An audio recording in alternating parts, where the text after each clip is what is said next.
tugende turira tubibira umwami niba tubabazwa n'abarimbuka tuzahozwa naza dushira agahinda nidutunda imiba tuzanezerwa. Umwami Yesu ashimwe, ndabasukije cyane mu izina ry'umwami wacu Yesu Kristo, aho muhereye ku migabane itandukanye y'isi. Ku bari bashange turi kumwe, amazina ni Ingabire Jeanne d'Arc, abanejejwe n'Imana mu mutima wanjye kuba yanyemereye kongera kubana namwe. Imana rero duhana umugisha, kandi mbifuje kumva ijambo ry'Uwiteka mukaryakira mu mitima yanyu, rigakora icyo Uwiteka yaritumye. Reka twubahe Imana dusenge. Uwiteka Mana yacu, Mana igira neza, ndagushima kubw'uyu mwanya utanze kugira ngo tubashe kumva ijambo ryawe. Reka Data mwiza wurukire gukiza imitima, wurukire Mwami kunyanyagiza amazi y'umugisha ku mitima yumagatanye ngo mu butayu. Ndakwinginze utugire neza, wuko imbaraga ziyuhagizwa no gushaka amazi yo kunywa, niko na bene Data bakwifuza, kandi nanjye niko ngwifuza, kandi niko tugukeneye cyane cyane ndetse cyane. Uko ibihe tugezemo n'ibihe bigoye, n'ibihe Data wera biruhije, ariko kubw'ijambo ryawe rijya riduhumuriza, rikajya ridukomeza. Ndakwinginze rero kuko wihereje amahanga Yesu Kristo, ukitanga kugira ngo isi yose ihabwe agakiza. Reka Mwami uyu muntu uteze amatwi ijambo ryawe umukomeze, kandi niba atagufite wongera umwihereze, nawe yongera akingura umutima we, winjire muri we, uganze imitima yacu. Niko nsenze nize mu izina rya Yesu Kristo, amen amen.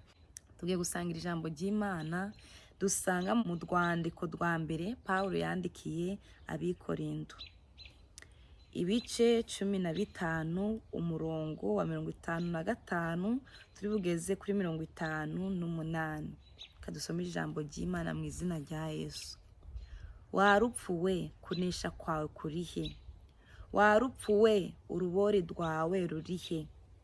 Ibyaha nibyo rubori rw'urupfu, kandi imbaraga z'ibyaha ni amategeko. Ariko Imana ishimwe iduha kunesha kubw'umwami wacu Yesu Kristo.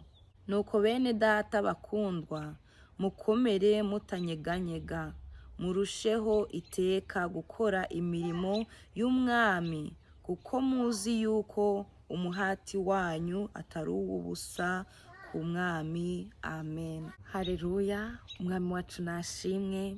Dusomye amagambo meza, amagambo y'ubutwari, amagambo y'imbaraga. Aha Pawulo yavuganaga na rupfu, yari arimo kugirana ikiganiro n'urupfu. Yesu ataraza mu isi, urupfu rwarari inzira cyangwa se irembo rijyana umuntu wese wapfuye ikuzimu kwa nyamutezi. Waba uri umukiranutsi, waba uri umunyabyaha, urupfu rwajyanaga abantu ikuzimu kwa shitani. Ariko Yesu aje anesha urupfu na kuzimu, anesha imva, anesha umusaraba, anesha ibyaha byo yari amaze kwishiraho by'abisi, arabinesha. Kuko Yesu yabambwe nta cyaha yakoze, yazize ibyaha byanjye, yazize wowe, yazize imiryango yacu, yazize abari mu isi. Ibyaha byacu nibyo byamwishe.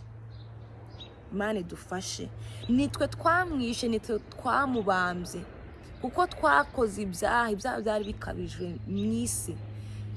Imana kubyihanganira birayinanira, kandi no kurimbura umuntu yaremye. Imana ntabwo yari ifite imbaraga cyangwa se ngo igire urwango rwo kurimbura Jeanne d'Arc, kuko njyewe nari mfite ishusho y'Imana, nawe wari ufite ishusho y'Imana. Turutumana duto, turi mu ishusho yayo. Rero Imana kugira ngo isenye ishusho yayo, yavuze ati oya, ubwo reka nshake igitambo kiruta zanuma, shaka igitambo kiruta umwana w'intama, shaka igitambo kiruta umwana w'ihene. Kuko nk'Abisiraheli batambaga ibitambo, uko umuntu akoze icyaha agatamba igitambo, ibyo bitambo bigeraho nabyo birananirwa ku Mana. Imana ubwayo yishakira igitambo kitagajuka, igitambo kidapfa, igitambo cyiza kidafite inenge. Haleluya. Aha rero niho Pawulo yavuganye n'urupfu, aravuga ati warupfuwe kunesha kwawe kurihe? Warupfuwe urubori rwawe rurihe? Kuko Pawulo yari amaze kubona Yesu anesheje urupfu, anesheje umusaraba, anesheje imva mu mateka ye.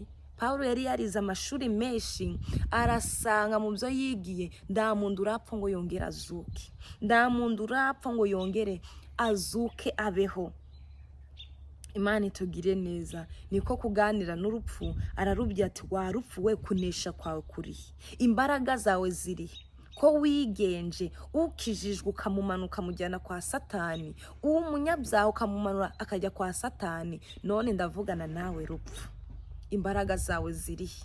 Kunesha kwawe kurihe? Urubori rwawe rurihe? Arangije avuga ati hashimwe Uwiteka waduhaye Kristo. Haleluya. Akanesha urupfu, akanesha Satani, akanesha kuzimu, akanesha wa musaraba bamubambweho. Haleluya. Arabinesha, arongera arabinesha. Kuko Yesu ubwo yamaraga iminsi 3 mumva, ntabwo yasinzire gusa. Yesu yahise ajya mu kazi, yahise amanuka ikuzimu kwa Nyamutezi, amwambura urufunguzo, kuko Satani yari afite urufunguzo, urupfu rwabaga mu biganza bye. Amwambura urupfu. Yesu amaze kumwambura urupfu, urupfa rugira irembo. Haleluya, haleluya. Imana yacu ishimwe. Ngo Yesu amwambura urupfu, urupfa rugira irembo. None umuntu ukijijwe ajya ku Mana. Umuntu upfa apfire mu mwami ahita ajya ku Mana, akaruhuka imiruho n'imihati y'isi, akajya mu gituza cya Data wa twese, akajya mu gituza cya Yesu. Ngo Lazaro na Nyamutunzi, Yesu ashimwe, Lazaro amaze gupfa, ngo na Mutunzi ngo amaze gupfa. Ngo Mutunzi yarapfuye ngo ajya ikuzimu, naho Lazaro apfuye ngo ajya mu gituza cya Aburahamu. Imana ishimwe, Yesu ashimwe.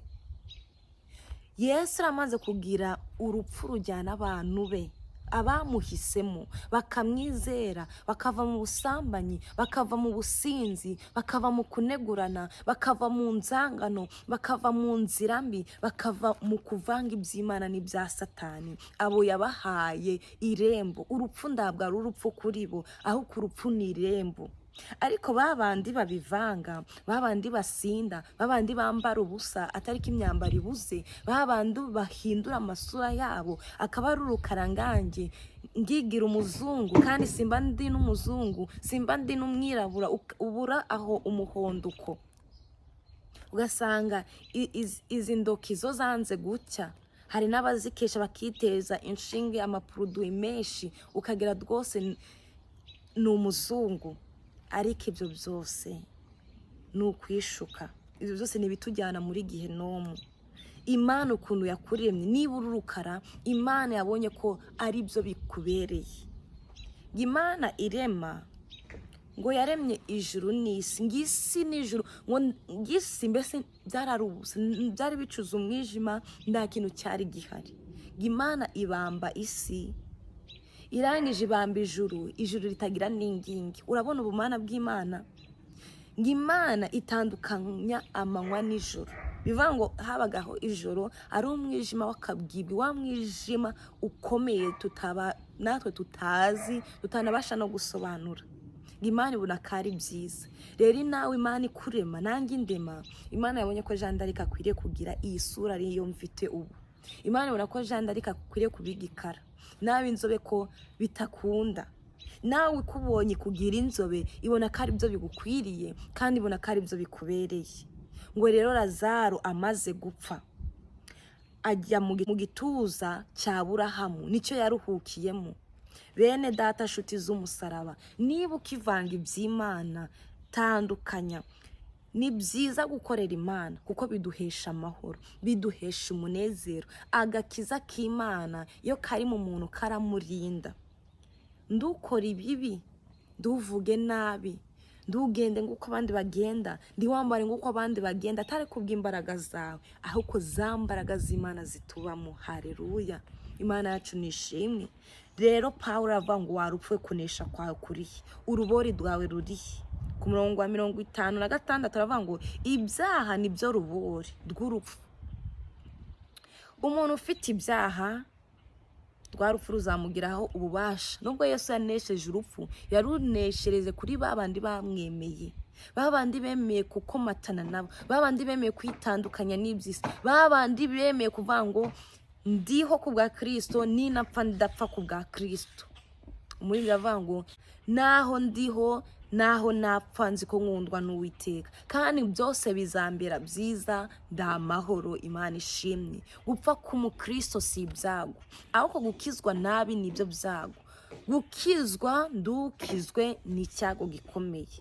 Ukibwira ngo ufite Imana muri wowe kandi nda Mana iri muri wowe. Ukibwira ngo ufite ubugingo kandi nda bugingo buri muri wowe. Imana itugire neza. Hari ibanga kubakijijwe kuko bo bagenda nguko Imana ishaka, bavuga nguko Imana ishaka, bambara nguko Imana ishaka. Imana itugire neza.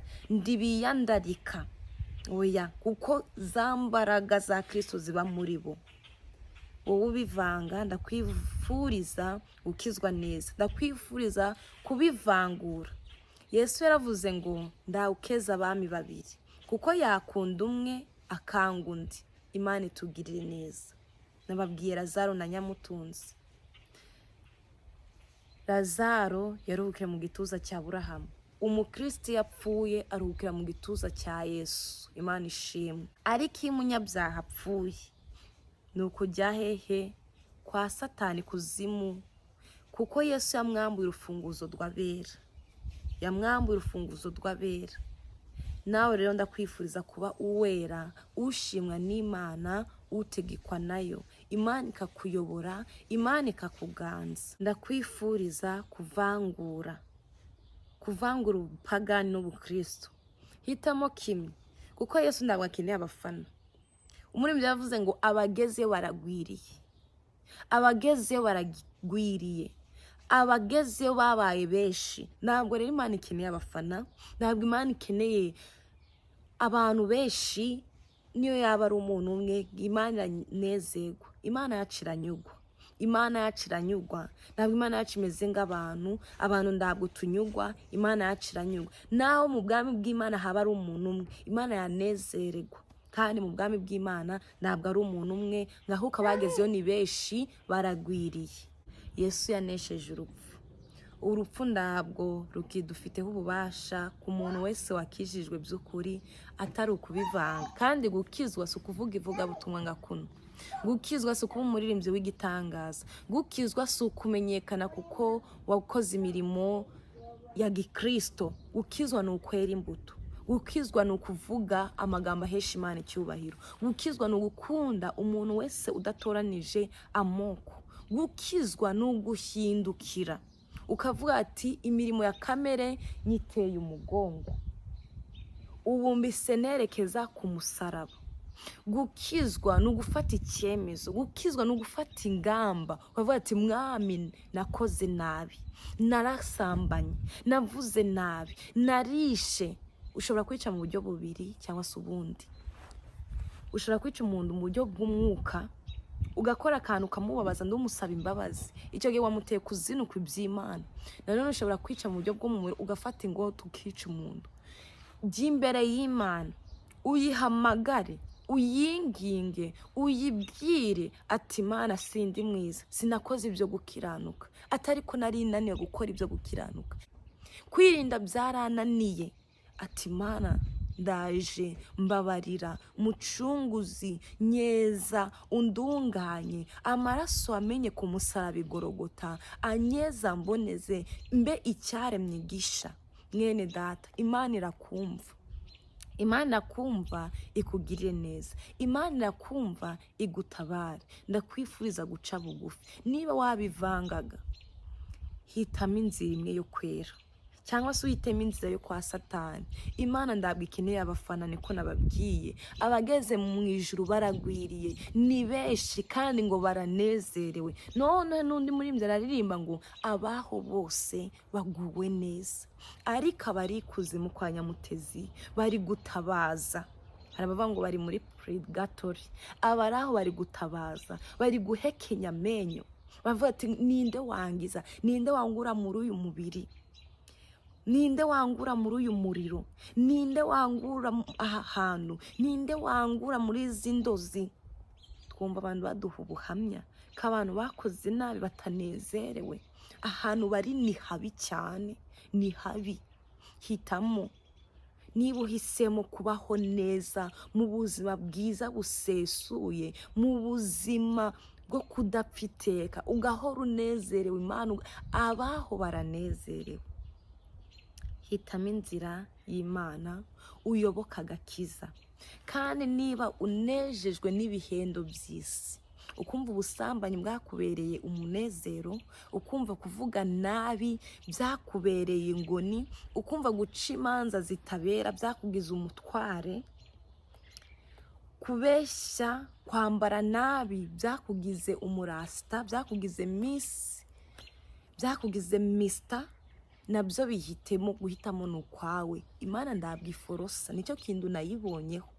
Imana yashize ngo inzira ibiri imbere y'umwana w'umuntu. Ufite guhitamo Bibiliya, ufite guhitamo n'icupa ry'inzoga, ufite guhitamo umwami Yesu ng'umukunzi wawe witeka, ufite guhitamo maraya, ufite kwishora mu gakiza, ukavuga ati nanjye guhera uyu mwaka, uku kwezi ndimo kwa gatandatu, mbisemo gukurikira Yesu, ndamwihaye. Kandi n'uku kwezi ufite kuvuga ngo ibya Yesu simbishoboye, mbisemo ibya Satani. Guhitamo ni ukwawe, ndabwo Imana iforosa. Uyu mugaragu w'Imana yavuze rupfuwe kunesha kwawe kurihe, urubori rwawe rurihe. Nasoza mvuga ndi duce bugufi twubaha Imana, kandi n'ubuhisemo Imana, Imana ishimwe. Niba uhisemo Imana, Imana iguha umugisha. Erekeza i Yerusalemu, erekeza ivure, erekeza i Siyoni, erekeza mu gihugu cyo mu ijuru, erekeza ku musaraba, erekeza ku mwami Yesu, kuko ku nzoga nda amahoro arimo, no gukubitana mu macupa ugasanga inguma zabaye myinshi. Amagambo yarasenya, nayo kuguteranya na mwene so, nayo kuguteranya n'abaturanyi, nayo kuguteranya n'ababyeyi bawe, nayo kuguteranya n'abana bawe. Amagambo nayo kuguteranya n'umutware wawe cyangwa se umufasha wawe. Amagambo yarasenya, nshuti z'umusaraba. Wowe utarakira umwami Yesu n'umukiza, ndaguhamagariza. Yesu araryoshye, Yesu araryoshye, Yesu ni mwiza. Yesu aguha amahoro utari ufite amahoro, Yesu aguha ibyishimo wari warabuze ibyishimo, Yesu aguha imbaraga zo kunesha ubusambanyi wari warazibuze, Yesu aguhaza amahoro. Kandi Yesu iyo umugezeho urushye arakuruhura, kuko niwe karuhura, niryo zina twamuhawe. Kandi wahagaze ku musozi arahamagara n'ijwi rirangurura ngo yemye.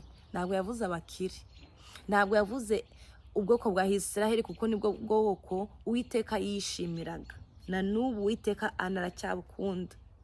Ntabwo Uwiteka yavuze ngo igihugu cy'u Rwanda ni oya. Ntabwo yavuze umugabane wa Aziya, ntabwo yavuze umugabane w'Uburayi, oya. Yaravuze ati ku isi hose, ngo yemwe abarushe n'abaremerewe, ngo nimuze kwa Yesu, arabaruhura, abaha amahoro. Kandi ngo mumwigireho, kuko ni umugwaneza kandi yoroheje mu mutima. Mwene data, wowe utarakira Kristo, ndakwifuriza kumwakira. Kristo ni mwiza. Ntacyo naburiye imbere ya Kristo, haba ari mu mubiri, haba ari mu mwuka. Amafaranga Kristo arayatanga, ubwenge Kristo arabuguha, akaguha ubwenge butagusaza, akaguha ubwenge atari bwa bwenge bwo kutukisha Imana. Ntacyo nabunanye Imana, ndi umugabo wo kubihamya. Nanjye nakifatanya n'umugaragu w'Imana Pawulo kubwira urupfu, wa rupfu imbaraga zawe zirihe. kunesha kwawe kurihe? Ko Yesu yakunesheje ku musaraba igorogota Nyabihanga, kumugaragara izuba riva. Yesu arakunesha. Nababwiye ati Yesu yageze ikuzimu. Mwayira minsi ubwo twebwe tuva ngo yarari mumva, yarari mu kazi, yageze ikuzimu ngo afata imfunguzo zo gufungura abera. Abapfuye bizera Imana ngo arabafungura, ngo ibituro biramenagurika, ngo abantu bapfuye bizera Kristo Yesu abaha pasi, abaha uburenganzira bwo gutambagira i Yerusalemu. Abantu bo mu mubiri bariho batarapfa ngo bakajya bababona bakabasuza. Burya dore Yohana Umubatiza wa wundi waciye igihanga ejobundi, Yesu ageze ikuzimu yagize ububasha akingurira abera b'Imana, kuko icyambere yatse urufunguzo Satani, arangije aramukandagira mumena agahanga. Muribuka iby'inzoka na Eva, ngo nuhura n'inzoka ngo uzayimena agahanga, ariko nayo ni gutanga kukubona ngo izakuruma agatsitsino. Yesu icyo yakoze yahise amena agahanga Satani, yahise amena agahanga Satani ngo amunyaga urufunguzo akingurira abera ngo batambagira i Yerusalemu. Babandi bakiriho bakiri bazima bakajya bababona. Tangira gutambagira i Yerusalemu. Ngewe ukiriho muzima ngabona wa wundi wapfuye yizera Kristo, kuko Yesu yamuhaye uburenganzira kutambagira Yerusalemu. Abantu batangira kubonja umunezero bakiri mu isi. Na babandi bari batangiye gukurikira Yesu bavuga ati burya uyu mugabo tutamukurikiye twaba twizize, tudakijijwe nitwe twaba twizize, dupfuye tukajya muri Gihinomu, Satani akadukandagira akatutwikisha umuriro akadukubita zangoni bya bihano byose Satani afite akabidushiraho, nitwebwe twaba twizize. Dore mbonye Yohana Umubatiza wa wundi waciye igihanga ejobundi, ndamubonye aratambutse arambepeye. Haleluya. Mbonye Samweli wa wundi wo twasomye mu bitabo, ndamubonye kuko Yesu yagize ati yafungura abera bari gutambagira umugwa. Ati dore mbonye Eliya, mbonye Samweli, mbonye baranezwa babona abera babandi Satani yafungiye ikuzimu. Yesu arabafungura ngo batambagire i Yerusalemu ng'abantu barababona. Rero mwene data, wowe wakiriye Kristo n'umwami n'umukiza ukaba waracogoye, ndakwinginze kubw'imbabazi z'Imana ongera uce bugufi, ongera wiyimire. Umuririmbyi wa 88 mu ndirimbo zo gushimisha aravuga ngo numva Yesu anyemeza kumbuza imbaraga, ngo njye musenga, njye musaba, njye mwinginga iteka. Ngo numva Yesu anyemeza ko mbuza imbaraga, ngo njye musenga iteka, ntacyo nzamuburana. Yanyishuriye ya myenda yose, yambabariye ibyaha atumanera de. Ni ufite imbaraga zihagije rwose zo gukiza ababembe, zigakiza umutima. Yanyishuriye ya myenda yose, yambabariye ibyaha atumanera de. Nasaga n'uwapfuye mu mutima wanjye, maze Yesu aranzura kandi ni ungomeza. Yanyishuriye ya myenda yose, yambabariye ibyaha atumanera de. Imana ishimwe. umuririmbyi yavuze ngo yaranyishuriye ya myenda yose, yambabariye ibyaha, ngo ubu atuma nerade. Wowe utera ikikubuza kwera niki? Ko Yesu yamenye amaraso ku bwawe, ko Yesu bamubambye ku musaraba kubera wowe, ko yanesheje urupfu kugira ngo nawe ukunde uneshe uyu mubiri utugora, uneshe Satani, uneshe isi. Niki gitumye utanesha? Niki gitumye utanesha ubusinzi? Niki gitumye utanesha ubusambanyi? Niki gitumye ugira amahane? Niki gitumye ugira agasuzuguro? Niki gitumye ukomeza kugira ivata mu kanwa? Kandi Yesu yaranesheje byose. Yesu yarapfuye ku musaraba, arabambwa, bamutera imisumari, bamwambika ikamba ry'amahwa, bamujomba icumu mu rubavu, ngo havamo amazi n'amaraso. Ngo nibyo byeza umutima wanjye, nibyo byeza uwo ndiwe, ngo bikamboneza imbere y'Imana ngerade. Bityo bigatuma nzabasha guhagarara imbere y'Imana ngajyana iminyago, ngavuga ati Yesu ushimye ko wapfiye ku musaraba ukabambwa ku bwanjye, ngaba ngeze mu gihugu cyo mu ijuru n'imbaraga zawe Yesu. Ndagushimye. Tuzaba tujyanye iminyago imbere y'Imana ubwo tuzaba dupfuye. Rwa rupfu nababyiye, rwa rupfu Pawulo yavuze ngo kunesha kwawe rurihe, urubori rwawe rurihe. Rwa rupfu Pawulo yavuganye narwo, ararubwira ati menye neza rwose ko ndabubasha ugifite, ubu wahindutse uba inzira injyana mu ijuru. Mwene data, aho uri ca bugufi, twubahe Imana dusenge. Niba utarakira Yesu n'umwami n'umukiza wawe, uce bugufi, nugirirwa ubuntu n'imbabazi, wegere umukozi w'Imana, umwaturire, umubwire nawe agusabire imbabazi ku Mana. Kandi niba warasubiye inyuma naho ureba umukozi w'Imana, diakoni yagusengera, mwarimu yagusengera, pasiteri yagusengera. Abo bantu begere, kuko ijambo ry'Imana ravuga ngo twegere Imana naho izatwegera. Ubaturire, bagusabire imbabazi ku Mana, kandi dusubire inyuma ukundi.